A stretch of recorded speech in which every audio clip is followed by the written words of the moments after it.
on the phone. I heard the story on the phone. Okay. So I sat down. I had to call the music academy in Belgrade and get a piano for the recording and all. I remember I was sitting there and I couldn't have time to think about, to judge what I was writing or to analyze too much. Yeah. It was just improvise, find the atmosphere, the style, Once I got that, I just wrote, until the end of the day. Woke up early in the morning the next day, finished the end credits, went there, played it on the piano, and it turned out fine. When I decided that, when I saw that I still want to be a composer and dominantly, I knew that it would be through film music. Welcome to the Music Business 101 podcast. I'm your host, Luis Guinea, a seasoned musician, songwriter, and producer. With over 13 years in the industry and as a founder of Moctezuma Music Group, I'm here to take you behind the scenes of the music world. Our podcast connects you with industry professionals, exploring their experiences, insights, and success stories. Our goal? To demystify the music industry's diverse universe, from genre and trends to invaluable information. Whether you're an artist, a pro, or music enthusiast, join us to unlock the magic behind the melodies. Welcome to the Music Business 101 podcast. Welcome to one more episode of the Music Business 101 podcast. I'm very happy to present you Nikola Lekic, which is our guest. He comes from Serbia. Yes. So this is going to be a very interesting conversation because we're going to speak about his journey in music, in film scoring, in conducting, in improvising. And well, it's going to be very fun. So it's really nice to have you here, Nikola. Thank you, Luis. For coming. So, well, tell me a little bit about you. What about Serbia? Talk about a little bit about where you come from. Yeah. Well, actually, I was born in Macedonia. Okay. So, but of course, I can't remember that part of my life because I moved to Canada almost right away. So the first 9 years of my life were actually in Toronto, Canada. Okay. And that's where I had my early childhood. And after 9 years, I moved to Serbia, to Belgrade. Okay. And that's where I went into music. And that's where I, stayed to live until now. So, yeah, Serbia is a place, it's in Europe, it's well known for the nightlife. It's a fun place, not because of the nightlife, but in general. People like to hang out in cafes. They very much value their free time. They are very social. It's a fun place in general, especially for teenage years, and it's fun. Cool. Yeah. Serbia is a big place or is it small? Well, it's not too small, but it's not the biggest. All right, yeah. I was just wondering because it's I don't have in my mind a clear idea of the size of the country and. It's one of the Balkan countries. Okay.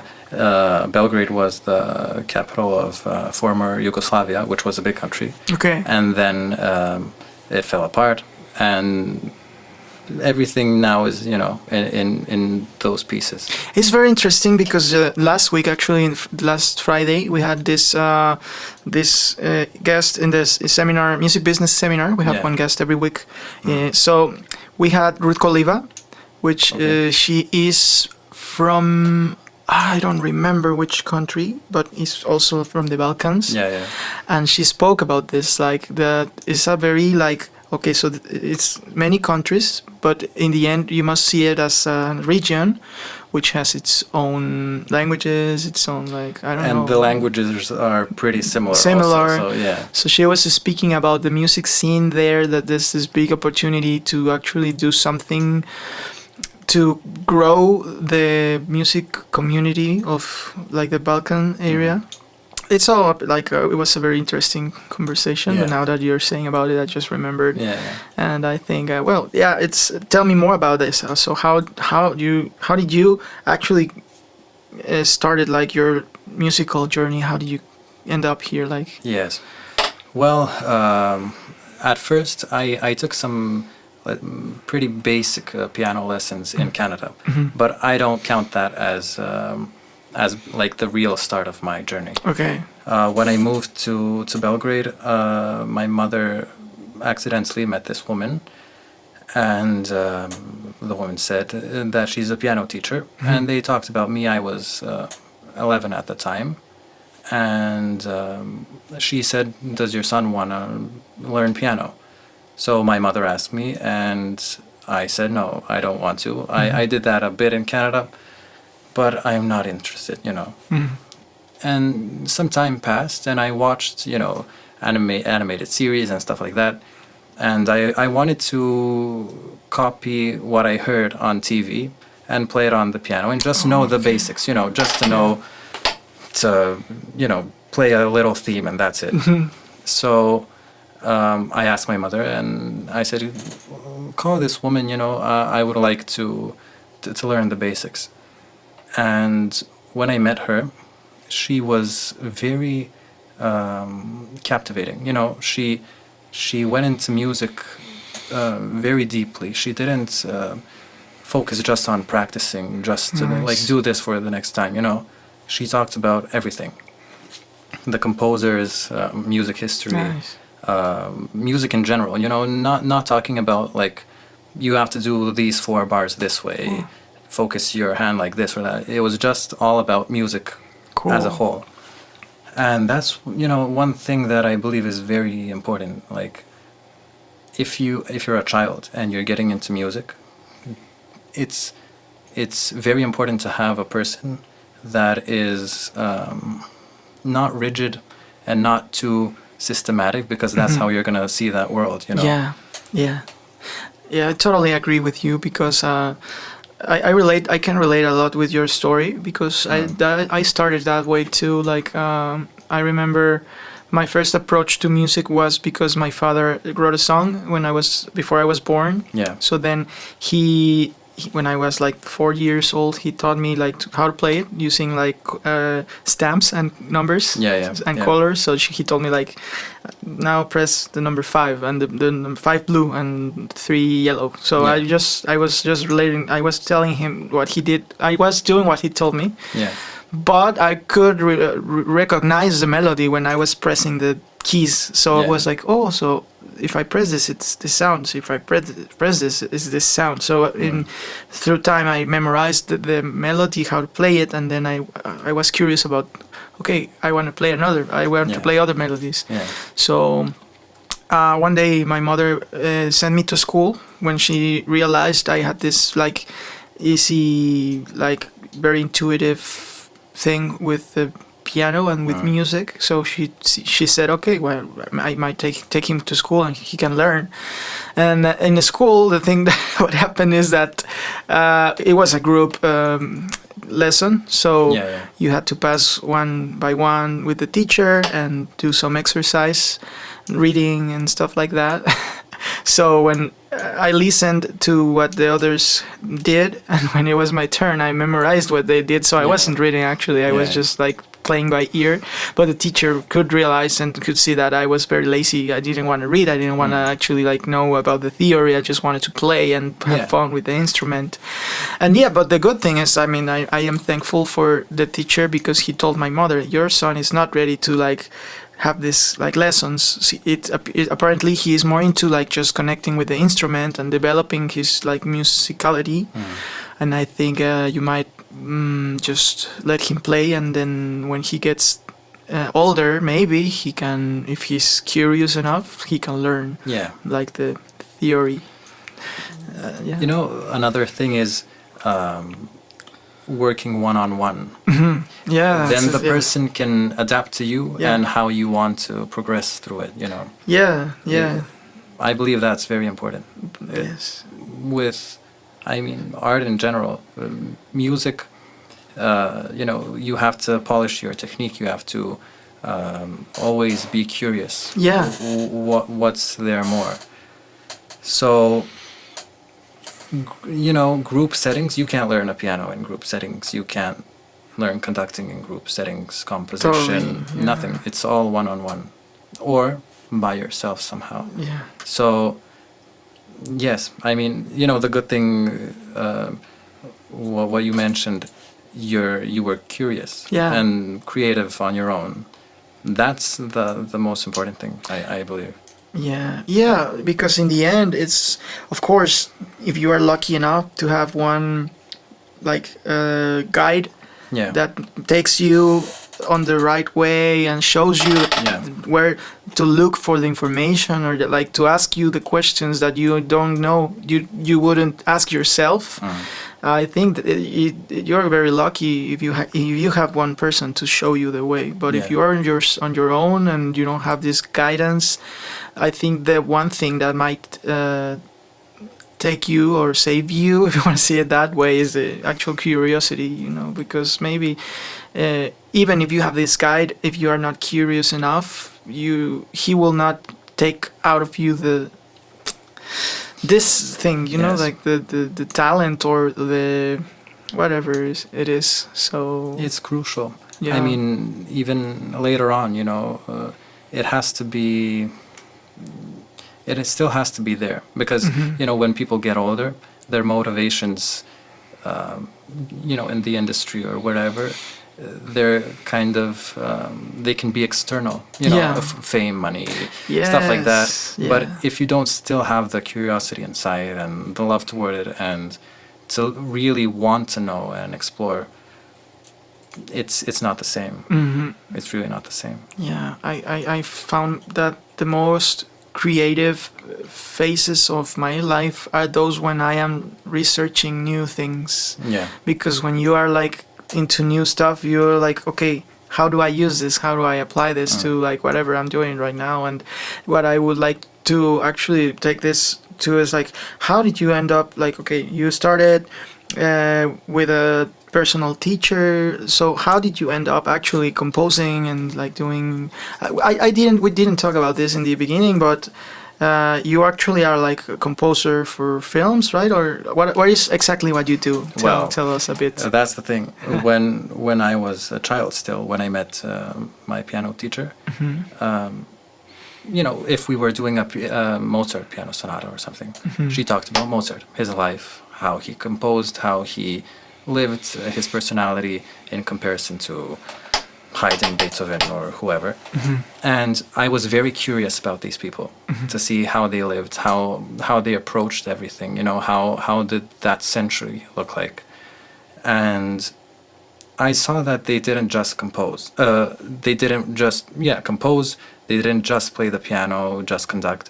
They were musicians, and they had to know everything. So from then, I kind of got this idea of not wanting to become a pianist or a composer or whatever, but to be a musician as a whole, to really know everything, not in an arrogant way. Yeah, of course. But to really dedicate my life to music in general. So if I need to conduct, I can do that. If I need to play, I must play, Yeah. And how I got into composition. Well, I always wanted to explore how these people wrote, I wanted to see if it was Mozart at that time. I was very curious of not just playing the piece, but seeing the way it's written, and seeing what I could do also. So I explored very much in that old style.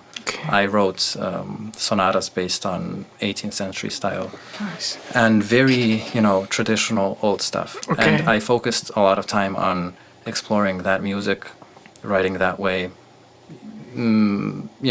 Until recently, I've written and composed just on paper, without a computer. Wow. So everything was very, old school. Old school, yeah. Like And organic and... Yeah, and that way. How did you listen to what you wrote until some musician performed it, or you perform it by yourself? Or? Well, by the piano. By And the piano. I imagine, write it down by the piano and... So you had like always a piano with you, and then you like play it and write and play again? Yes, or? yeah. Okay. Paper on the piano, pencil, whatever. Okay. And, that's it. Improvise, see what works, and that's it. All right. All on paper. Cool. it's a slower process maybe, but I believe it's different to work and compose on a computer and to Totally, work on yes, paper. yes. On paper, you really have to be aware of every single note.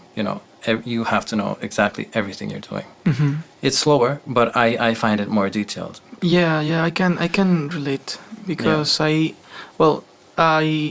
all my life I actually learned the other way, the opposite. I learned first to record in a computer, Yeah. and that's how actually I opened my creative box of my composer, like, I don't know, profile or personality or talent. Yeah, I just found out that I could connect a piano, a keyboard to the computer and play some things, and it would record them, and I could combine different sounds, and that's how I got into composition. But when I actually learned to write, I found that it's a superpower, like, because you can see, as you said, like when I recorded on the piano to the computer, I just let myself guide for like by the ear, but at the same time I don't know what I'm doing. I think, okay, this sounds good, I like it, okay, cool. And it's good. I think it's a good approach. It's one way of letting out your creativity, but in the paper also you can have more power over what you're doing, and you can be more conscious about the notes, about every note, about how you're conducting. Like, I don't know, it's another side of the coin. Yeah. And I like it. But I'm very curious about how you started first on the paper, and then you are living. Well, I don't know. Now you're maybe living this other side of the coin. At least trying to, yes. I'm still learning. Here at Berkeley, I'm learning, and I'm all right with Cubase. I can work, but it's different. My way of thinking is different. The music is different. Yeah. It's hard to describe exactly why, but with writing on DAWs or on the computer, I feel this kind of I wouldn't call it a trap, but maybe a way of thinking that is kind of more repetitive or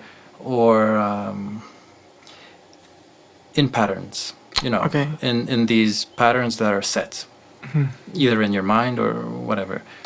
But on paper, you can't really think that way, because everything is set vertically at the moment, and then you always question, okay, what's next? Yeah.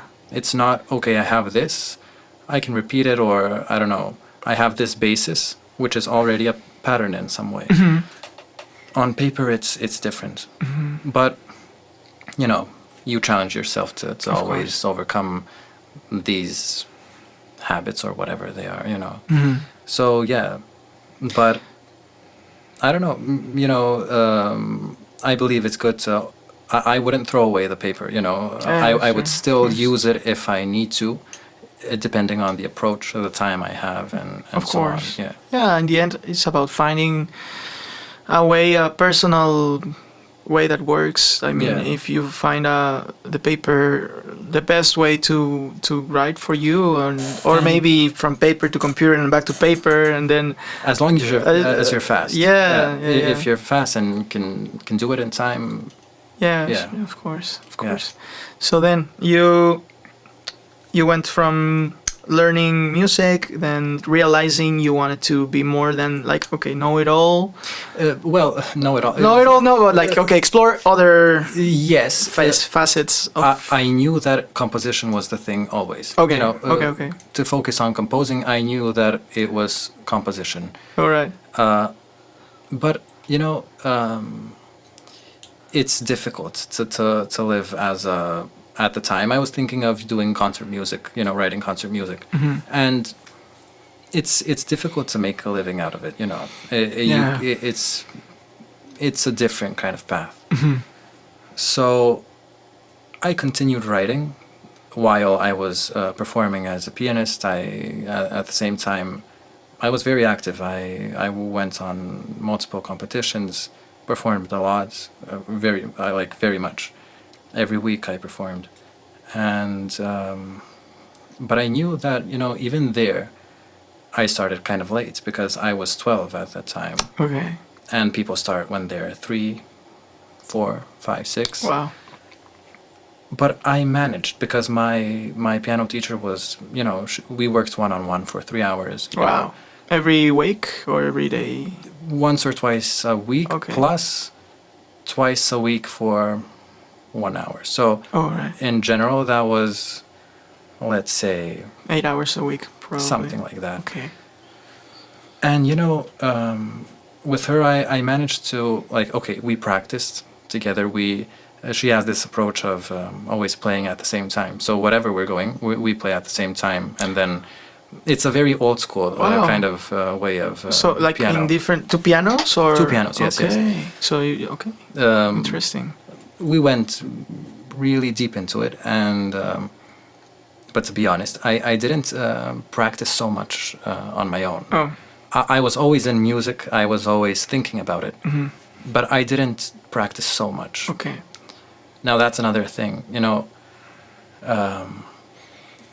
sometimes, I mean, this is of course not true if you want to become a real, pianist that performs, competes, whatever. You got to stay in shape a lot. Mm-hmm. You got to practice a lot and all. But for like my way of living at the time, I wasn't going on these world competitions. I did international stuff. I won prizes and all, but it wasn't, the highest. Mm-hmm. So I always approached it in a kind of, let's say, spontaneous way. If I had the piece, if it wasn't so technically difficult, if I had it in my hands, if it's a slower piece, I wouldn't practice it. I would leave it to see how different it would be that night or next week, at a performance. Because as long as in my head, in my memory, if I know what I want to say, my fingers will do it, All right. So I don't need to practice if I really know what I want, Okay, even if you played some notes like not exactly that was on the paper, but in the end you played it. Everything was like on the paper. Oh, okay. Everything okay. was like that. But interpretation, Oh yeah. Understand. If you want to make a smaller ritenuto or tenuto or something, something. So you didn't practice that much you didn't get like mechanical on the. No, never. That's one thing I really went against that. Mm-hmm. Never getting mechanical. Mm-hmm. I still had to practice the hard stuff, of course, Yeah. And it was always 8 hours a week plus my time alone. Mm-hmm. But I wanted to compose also in the meantime, listen to music, which is also a big thing. Listening to various pianists play, reading about their life, how they approached it, how they saw Cool. it. It's different. My favorite pianist, Arthur Rubinstein, he said, don't practice more than 3 hours a day, because after that, you're not going to have the concentration or whatever. Go outside, enjoy life, see how it is to live, and then bring that to music. Yeah. It's not all in just one room, Of course. And music is about life at the end, so. Totally. Yeah, I like very much this. I have one teacher in the songwriting school I went to. Yeah. She told us that there's this book called Five Hats to Think. I mean, I'm translating it from Spanish, Yeah. but it's like 5 hats to think like different. This book was written from a very important psychologist that studied how the brain works or can work more efficiently in a horizontal way of thinking.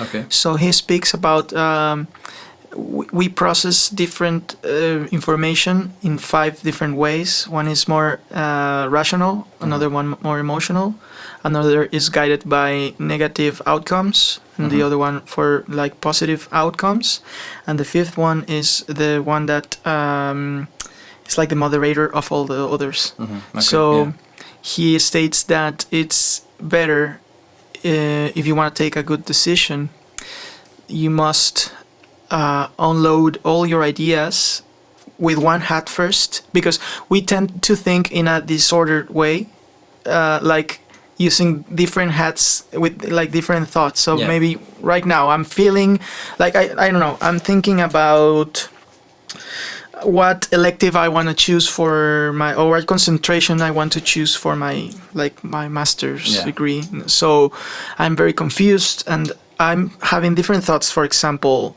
one is I could do a very good research paper. Yeah. So I'm thinking with the first one, like the rational one. Like the rational one is more about data, hard information, Scientific hard data, scientific way. Or like I could say 80% of the students that study global entertainment and music business have more success if they do a research paper or like whatever. I'm just but that's the one. And but now I'm like, I could think, I don't know, I feel very nervous about doing a research paper, or I feel more into doing a project, a business plan. So that's more about the emotional hat. So I don't want to go very, very deep into this, but you end up writing all, and in the different, you first unload yourself on only with the rational thinking. You unload all the scientific data information you have, then your emotions, then all the possible negative outcomes, all the possible positive outcomes, then you see all the whole picture, and it's easier for you to take a decision. Seeing this like in a horizontal and vertical way. So well, this teacher translated all this into the way we creative people work. So he says we have different hats also. We have the explorer. So he is the one that is out there, like you said, like living life. He is the one that encourages you to go out, to travel, to go to parties, to go to I don't know, sign up in a dancing class or I don't know. Experience, yes. So the second one is the artist, is the one that actually is on the craft. Like, okay, I'm gonna study, I'm gonna write, I'm gonna produce, I'm doing the actual work. Yeah. Then it comes the is the artist, the explorer, the artist. The other one is a judge. The judge is a dangerous one, but also necessary, because the judge is the one that evaluates things. So he is always like moderating and saying this is good, this is not good. I better do this, I better not do this. But it can also get in the way of the artist. Yeah. And it is like she told us like this information because it's important, like in the hats. So you give it its place to every hat. In this case, you also give its place to every hat in the creative. Yeah. So if you are in the artist mode or with the artist's hat, you don't let the judge come in because you are working on you're just taking out your creativity. And if the judge comes in at that moment, he might tell you, hey, that's a bad idea. And that's not the moment for him to think about that. Yeah. And the last one is the warrior. So the warrior is the one that goes out there and makes things happen. You know, you apply for the school, you apply for Berkeley. That's the warrior acting, doing. Okay, you have to write a paper. You have to pursue a scholarship, or you have to make a statement of purpose. Like, is the one that makes things happen. You have to make apply for a fundraising to your next project. So the warrior is the one that makes things happen. So in the end, we are always using these different hats, but we must. That's what she says, that it's important to give its place to everyone. Yeah. So we all have a predominant one. Some of us are exploring all the time, and sometimes we need to take the time to sit down and write or compose, and we're just thinking, no, it's not the time to do it. And there's also like phases. Sometimes you have like months where you are exploring. You're not being very creative on the paper, but it's maybe not the time to do it. So it's time to go out there.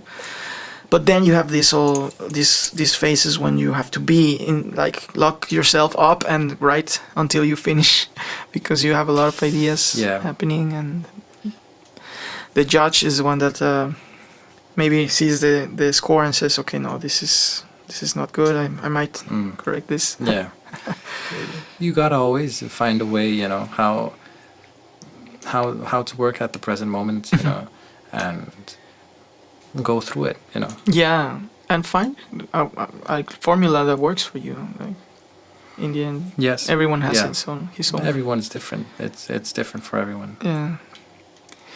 Yeah. So, I mean, some people are more chaotic when they work, and they function in it. Some people are very systematic, Yeah. but it's different. It's different for everyone. How do you work? Like what is your? Well, it depends. It depends on how much time I have. Okay.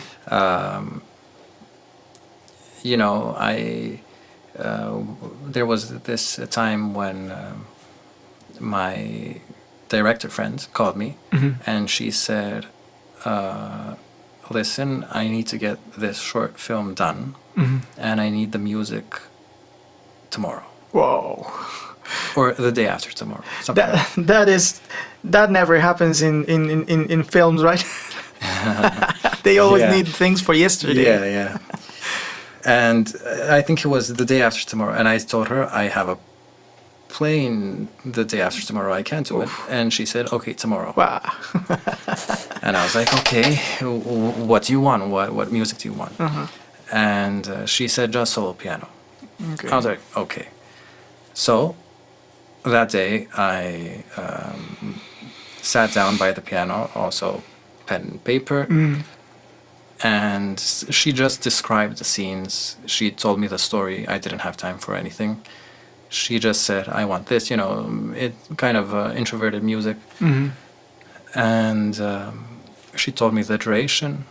Did she send you any visuals or like a I had images. images? Yes, it's important for me to have images because the colors and the atmosphere and stuff. But still images or like Still, like I think they were photos? still- yes, Or- yes, because the picture wasn't locked, so everything was static? and on the phone. Yeah. I heard the story on the phone. Okay. So I sat down. I had to call the music academy in Belgrade and get a piano for the recording and all.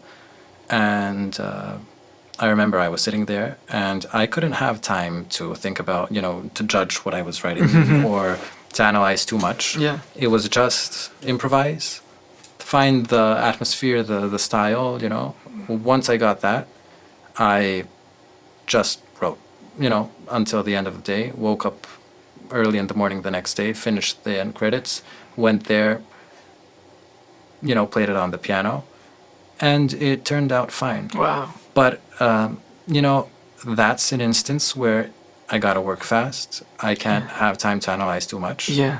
But it turns out all right at the end.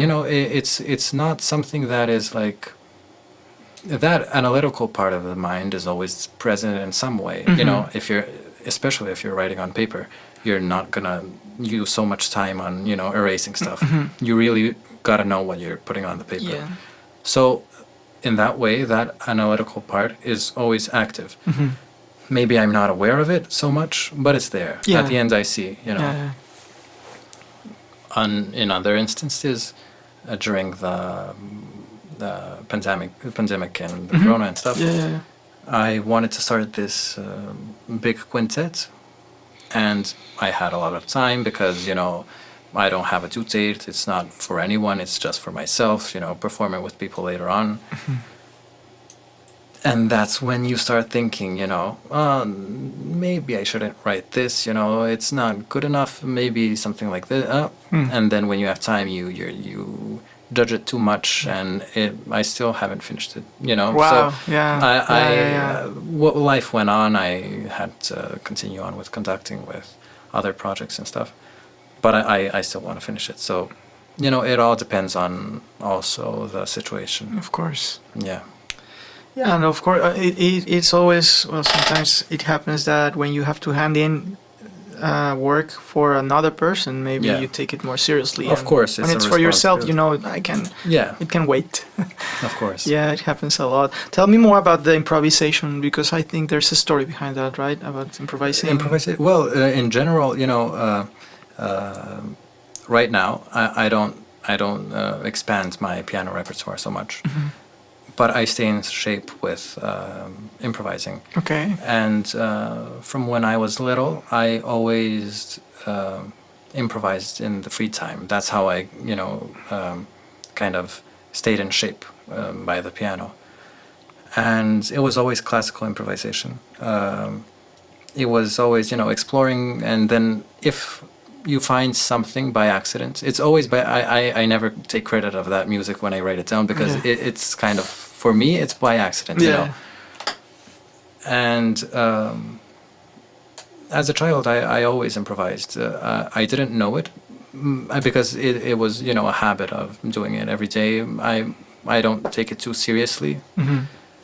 But I found this old video of me improvising something, and I saw like, oh my God, I did this when I was 13. I didn't even know. But I still do it every day. Of course, over here I don't have a piano. I would like to have one, but I don't. But it's my way of staying in shape. It's and it's very helpful because it helps you not be automatic, or maybe not be too automatic to the paper when you're working. Because I had instances where I had to sight read, and that improvisation skill helped by if I don't have time, if it's very fast and I don't have time to look at what the left hand is doing, I know the harmonies, and stuff, so I can make predict it up. like how it's going to move. Yeah, I understand. Yeah, so I didn't perform so much as an improviser. I did on the harpsichord, organ, and a bit on the piano in front of people, but I like to do it. It's something that I do very much on my own, but. It's always been a private thing, but I like to perform that way. It's cool. I mean, I think it's a very important, or like a very interesting skill to have, like improvising against, I don't know, reading, or like, because you work out this muscle of playing whatever comes out of you, Yes. And I think in the end, you can tell a lot of like your actual essence, musical essence and personal essence on what you play. Like, it would be interesting. I don't know if you have done this before, but like just to listen to things, like record yourself and listen to them. That happened with the same director friend that called me for the movie. It's right on the piano.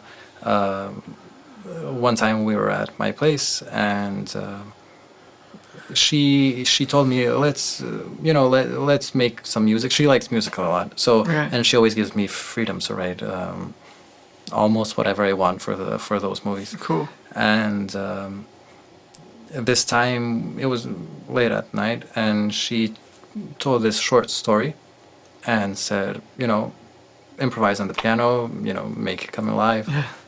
And I didn't know she was recording, but at the end I saw 1 hour and a half of music. 1 hour and a half? Yes. Wow.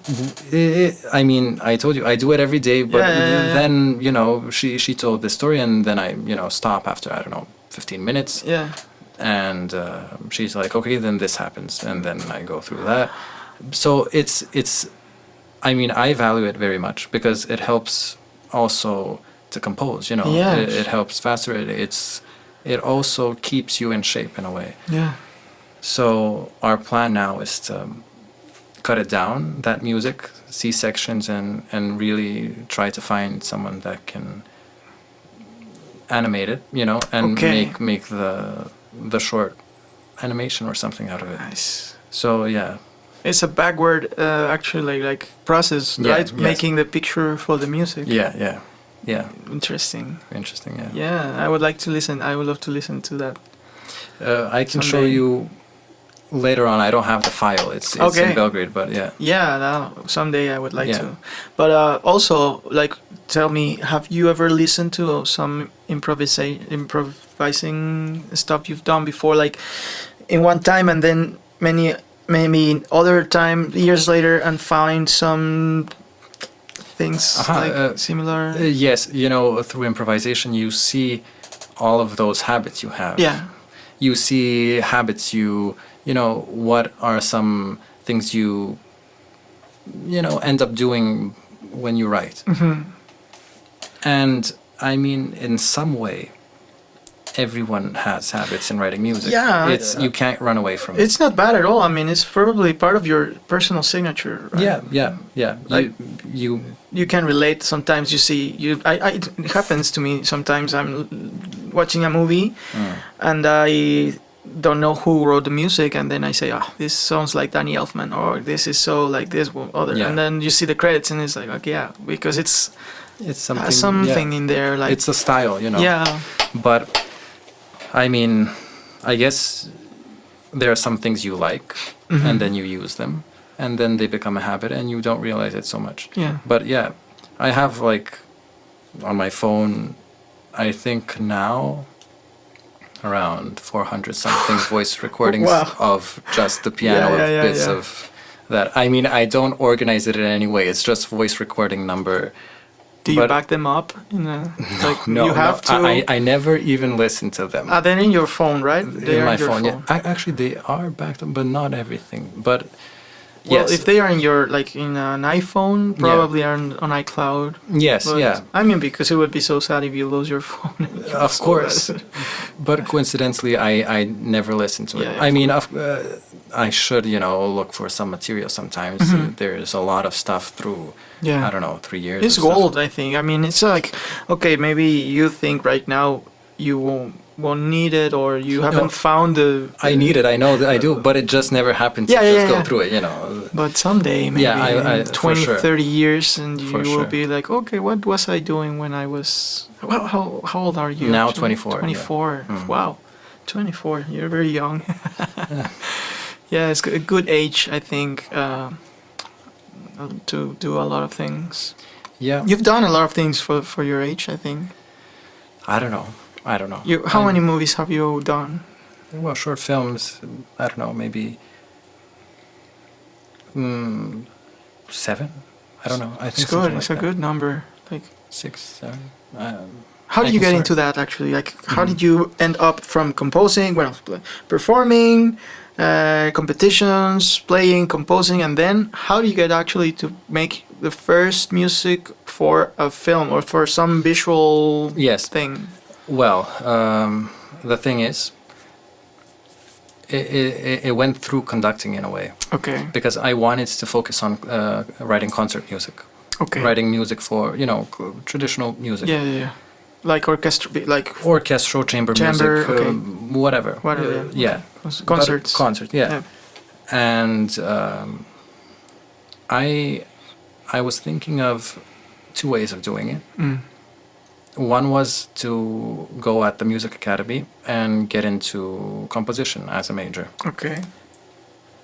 But there was a problem with that, and that's that today, like the scene, in the last 100 years, so people don't write tonal music for a concert.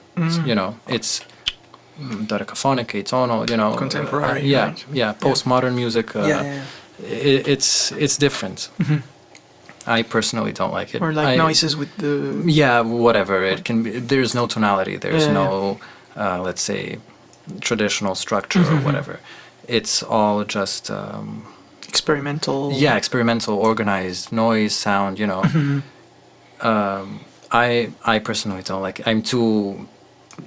based on the past, yeah, of course. but no, I mean, you like more, like me. I mean, I do like more organized sounds in a way of like actually listening to some music the way we that is understand pretty, music.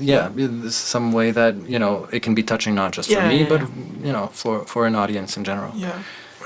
So I went to the to the composing audition application, whatever. And I wrote in three styles. In the academy? In Belgrade. Okay. And I wrote this very long piece. It was a piano sonata for two pianos. I played it with my piano professor at the time. And some chamber music in a different style from the classical one. It was late romantic, and the third piece was kind of 20th century, something like that. So I wanted to show that I could do various styles, but I'm generally focused on older stuff. Okay. And they were looking for someone that's, you know, focused on contemporary stuff, you know, postmodern style, experimental stuff, you know, completely based on what's happening now in that movement of, how do you call it? Like arts, the style of today in that world. Yeah. Okay. And I thought that I would get in because I composed a lot. Yeah. But I was too traditional. And I went on to the audition for conducting, where they only take 2 people per year. And it's always risky, you know. How do you know if you're going to get in? It's difficult. And it's a very, very difficult audition. It takes... Yeah? You applied for both? Or? Yeah, for both. The same year, like... Same year, during the same week. The composition thing was like 2 days or something like that, like the whole process. The conducting one was 3 days. Okay. So it was a long week. Yeah.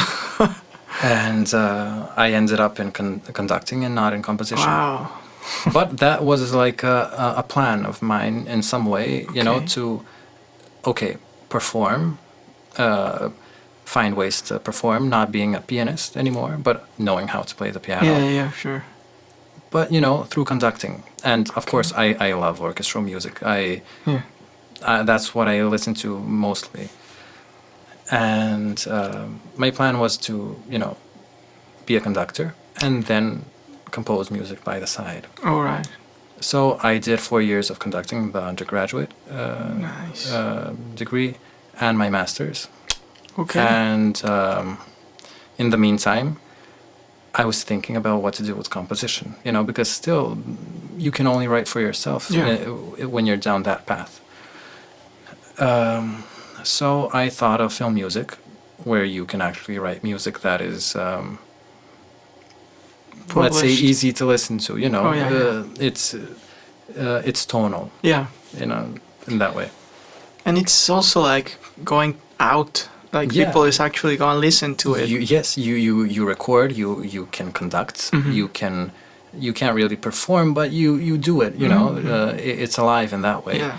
You have orchestras, you have, you know, you have it all in that way. So I started thinking about, like, what can I do from now on, you know? And my friend, she's a producer, she had advised the director that called me for the short film with the piano and the improvisation. She said, "There's this guy. He's my friend. He's a conductor, but he composes. Call him. You're doing this project. You need a composer. Blah blah." So she called me. We met. We finished that like first animation short video. She was happy with it, and then from then on we continued working. And I found it very rewarding because she gave me freedom. She gave me. She liked. Instrumental music. She liked orchestra. Through the years, we also did a recording at this big concert hall in Belgrade. Nice. With the student orchestra, the BM Orchestra of Belgrade. And we actually did the recording the same day I had the interview for Berkeley here. Wow. So I woke up and I was like, okay, I have the interview first. Once I'm done with it, I have to rush to the center of the city and get the recording done, you know? Wow. So that was a big day. When was this? In December? March? When was it? The interviews were... you were early action or? No, I was normal? regular. So it was probably in February or March? March, maybe, yes. Something. Yeah, I think it was March. So yes, it's the most fulfilling of it. As a musician now, in some way, I can't say a complete one. There's always more to learn. Of course, yes. It's the most rewarding thing. How do you feel about, like, I can imagine you were very young compared to, like, the musicians were also young, or Yes, Oh, they were students because nice. we didn't have a budget. It was all €0. Okay. It was all, hey, please, do you want to do this? Cool. We're making a movie. Nice. And we got a string orchestra with a solo clarinet. Great. And we did it. So it was good. We had like these long rehearsals, but it was a very nice experience for me. How do you feel when you were like the first time you were in front of these musicians? Like, it was a big orchestra, small? It was a string orchestra, so not so big, with a solo clarinet. Well, the feeling, when I work, I'm not so much focused on, let's say, the experience as a whole. Okay.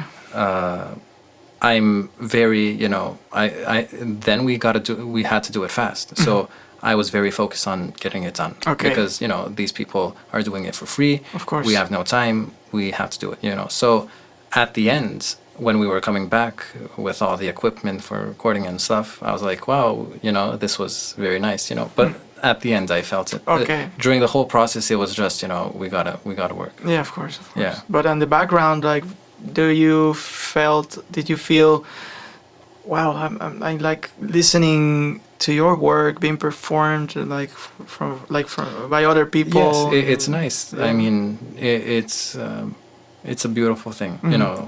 That's what I want to focus on as a composer. Okay.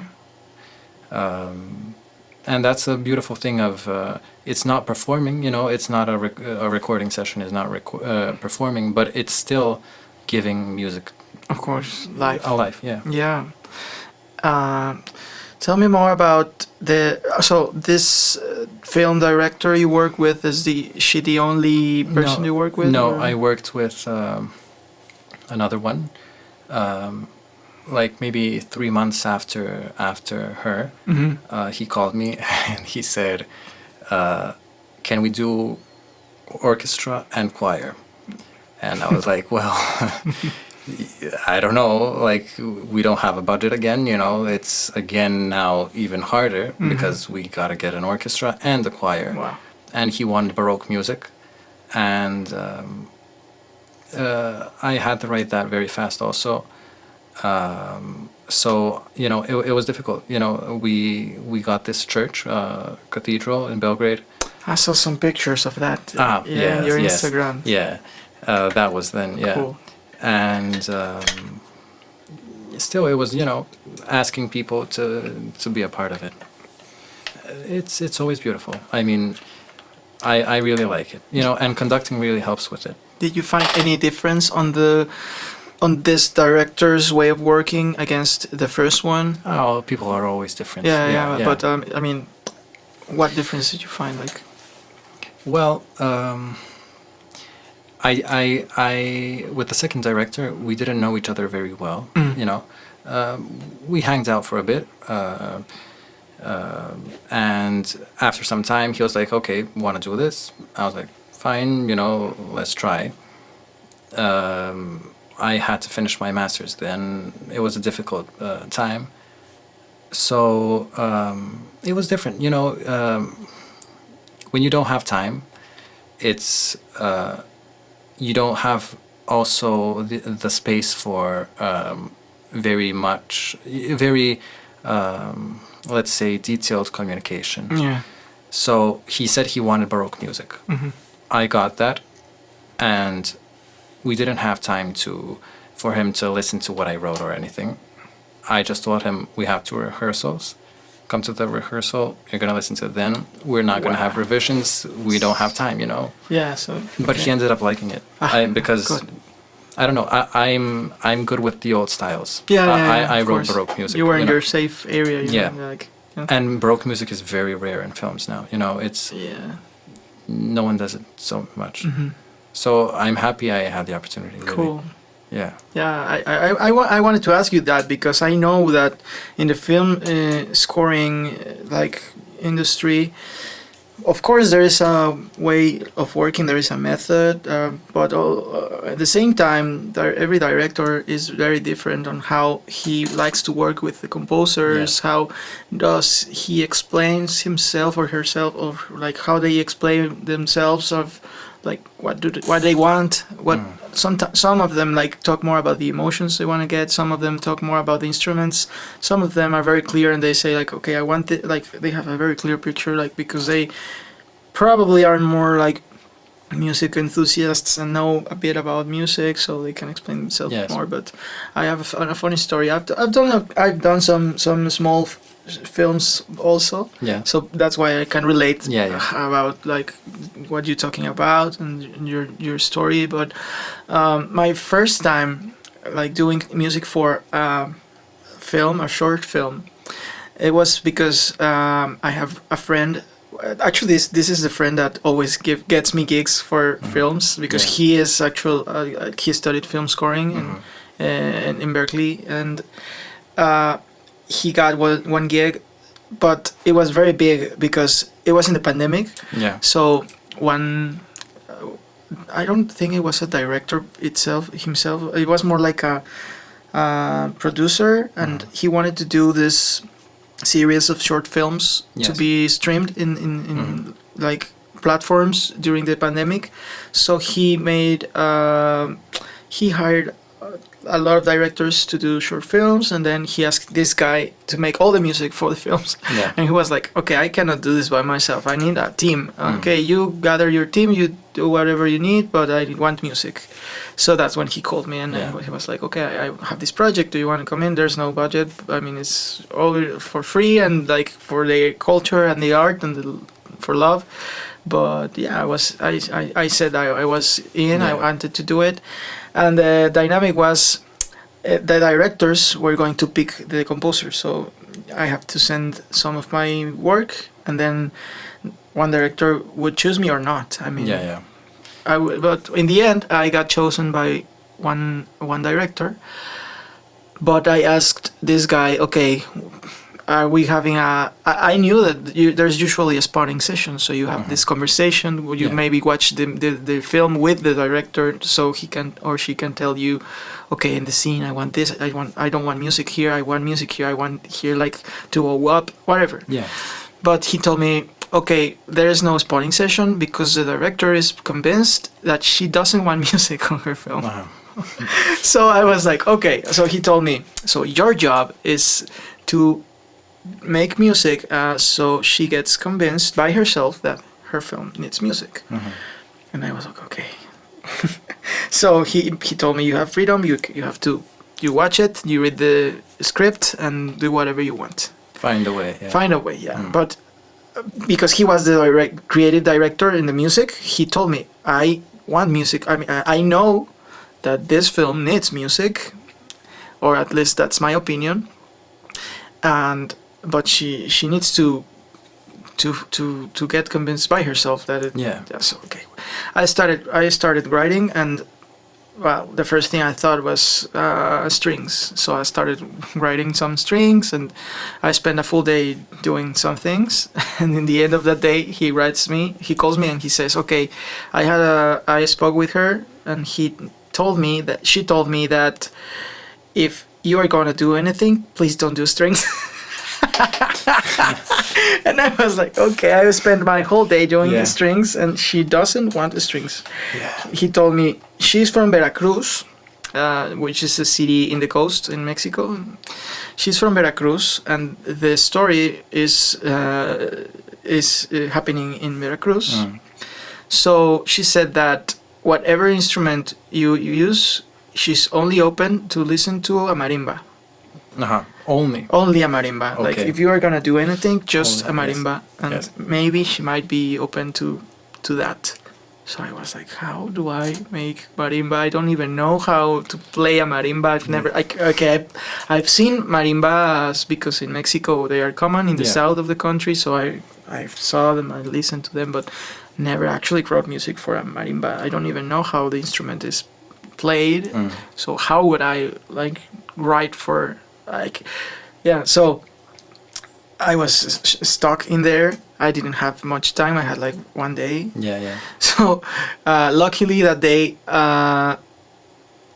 in Mexico, sometimes there are like musicians playing in the streets, and some of them go door by door, like playing outside of your house, and then they knock at your door and ask for money. Yeah.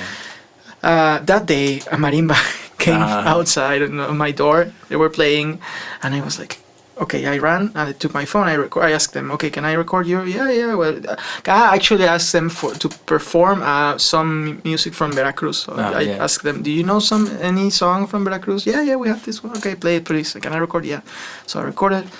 I gave them some money, and then I analyzed the song, and I wrote something like using the language. Yes. Yeah.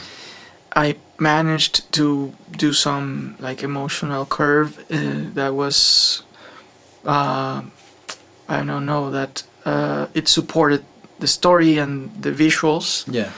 And I was happy with what I did, and in the end she also was happy. So I finally it was this self-satisfaction that I did something that she liked, and she in the end was convinced that the film could work without music, but the music emphasized on the message and the emotions she wanted to transmit. Yeah. So I think that's all about doing music for film, right? Yeah.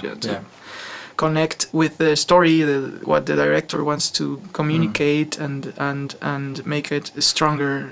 Like have it. It has this dimension, a different one, and you create it, you create a potential way how the audience will interpret the scene. And of course there's some scenes that you watch without the music and they are very weak.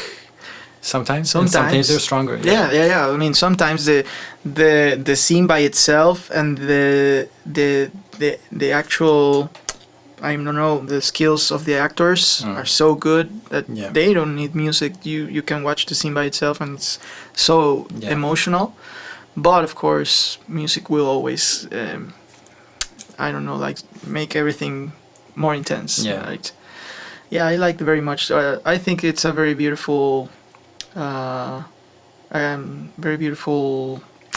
is the word?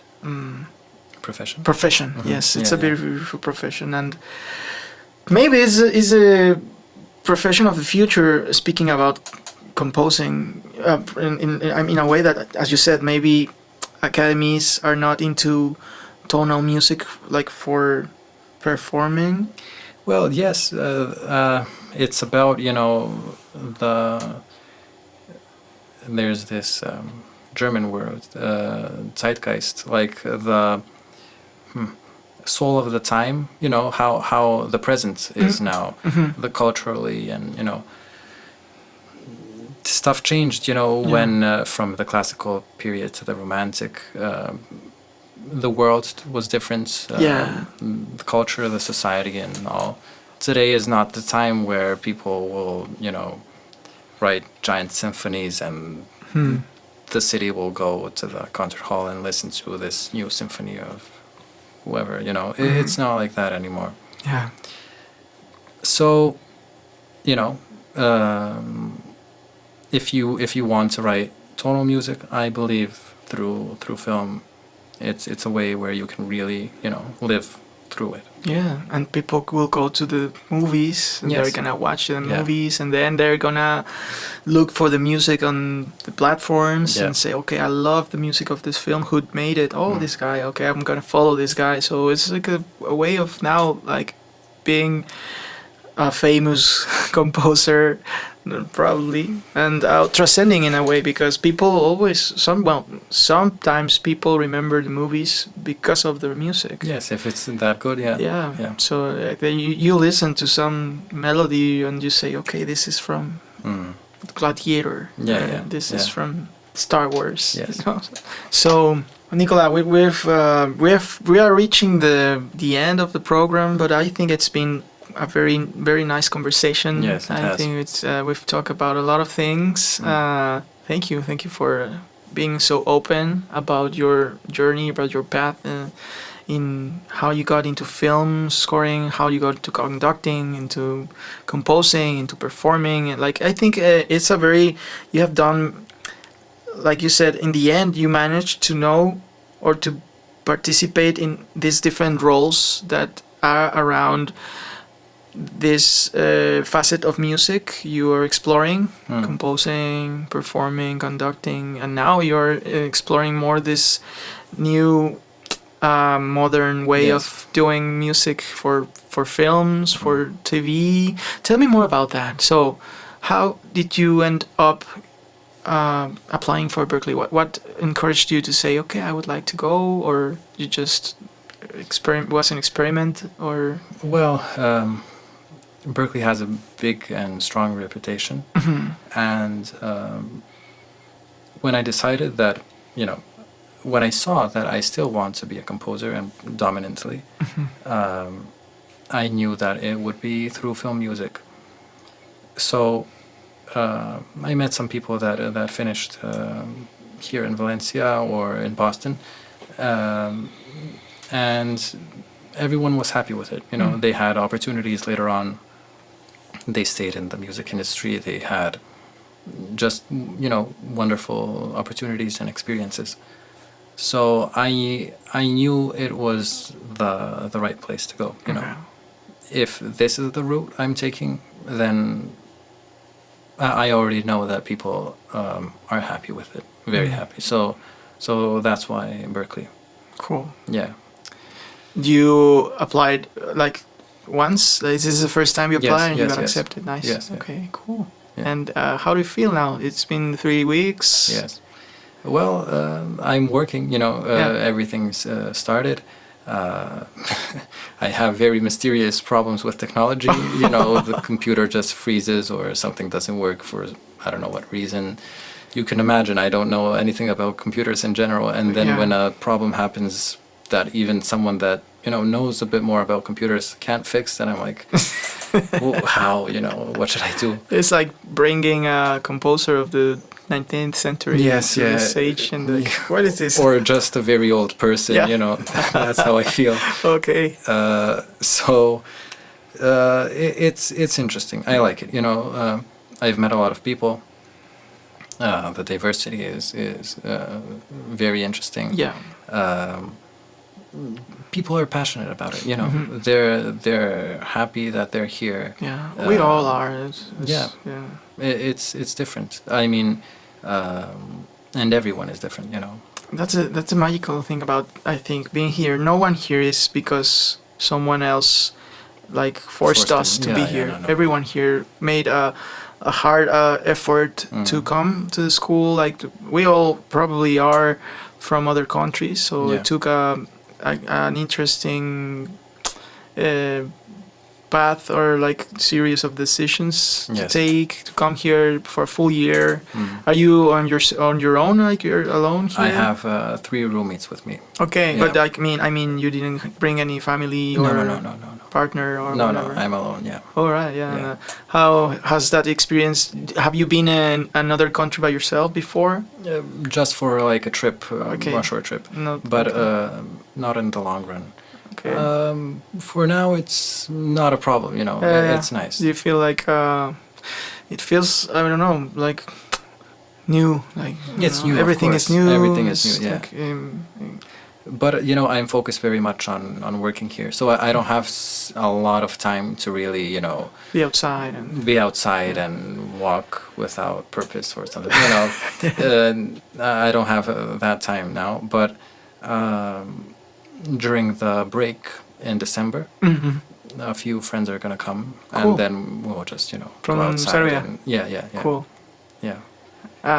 How about? Have you been in Spain before? Yes.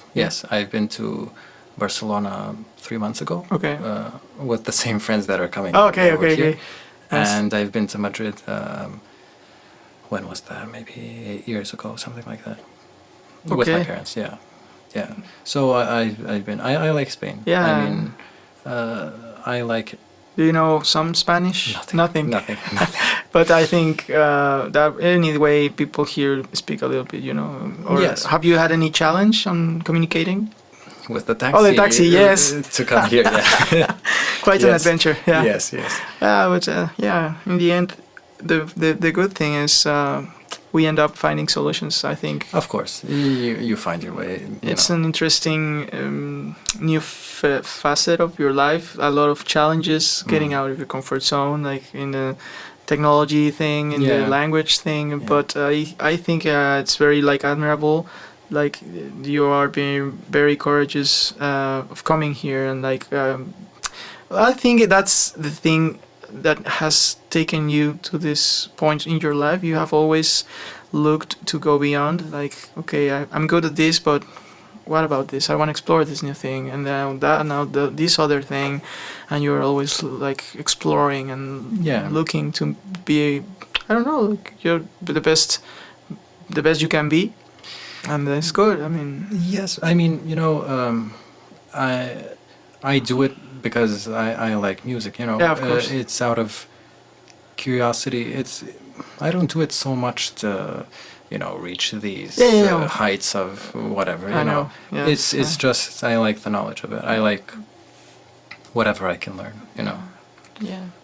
Yeah. So we're at the right place. Yes. I'm glad. Any advice for the people that are listening, that are watching? Maybe some people out there are questioning themselves about if it's possible to. I mean, for example, you told me when you were 12, man, it apparently was late for you to. Yes. But in the end, many people might be thinking that way. Like, is it too late for me if I'm this age to start? Like, depends on what your ambitions are.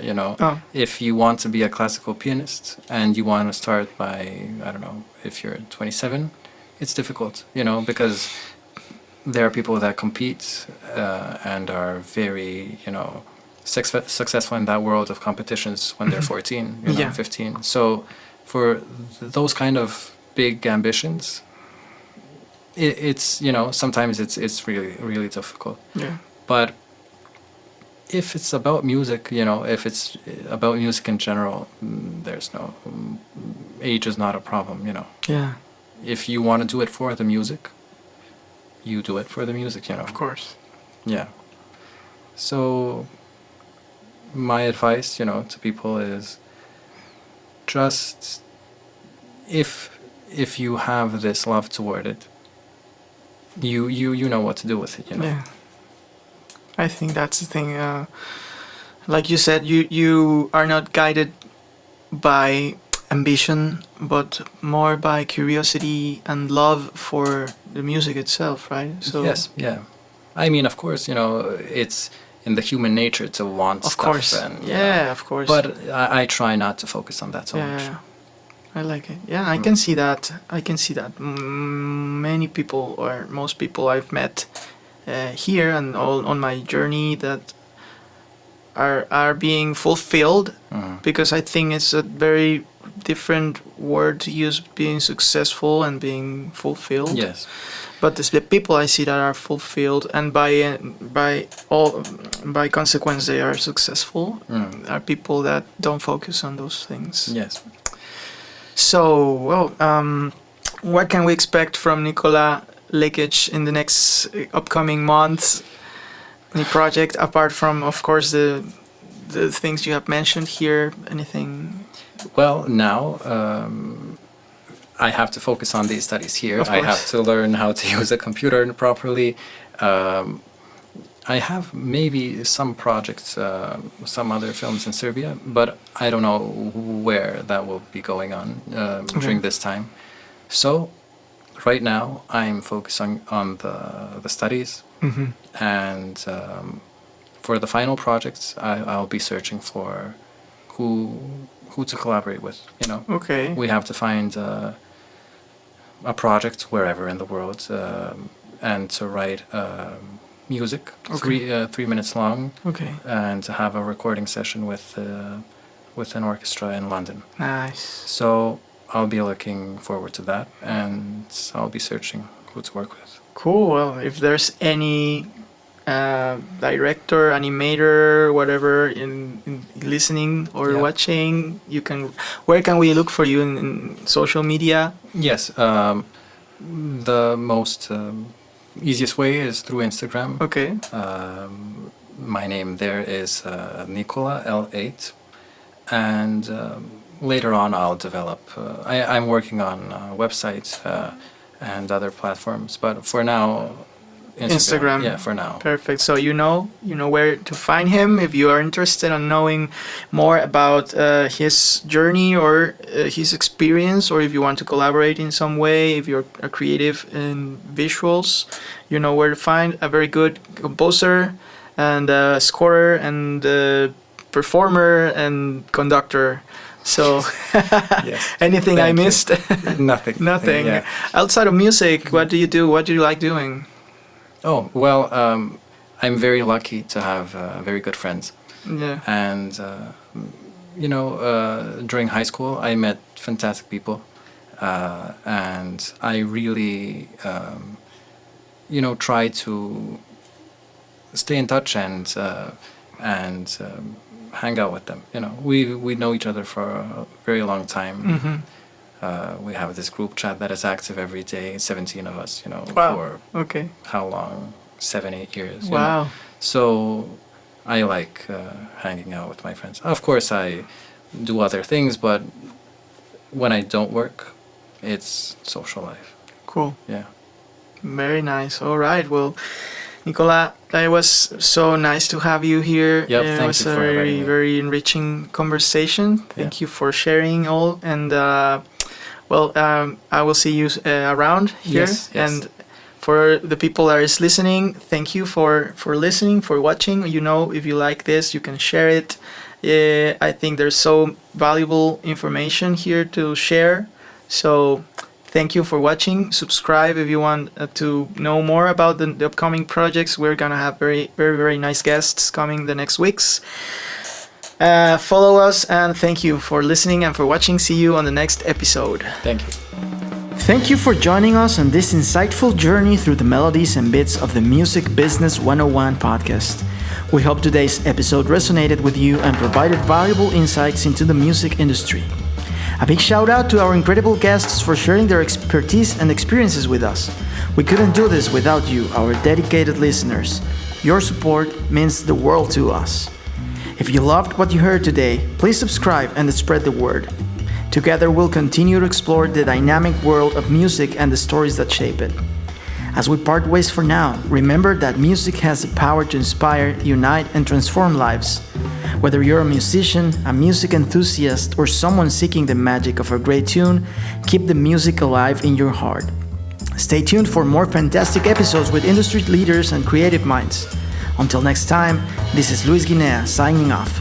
Keep the music playing, and we'll catch you in the next episode. Thank you and farewell.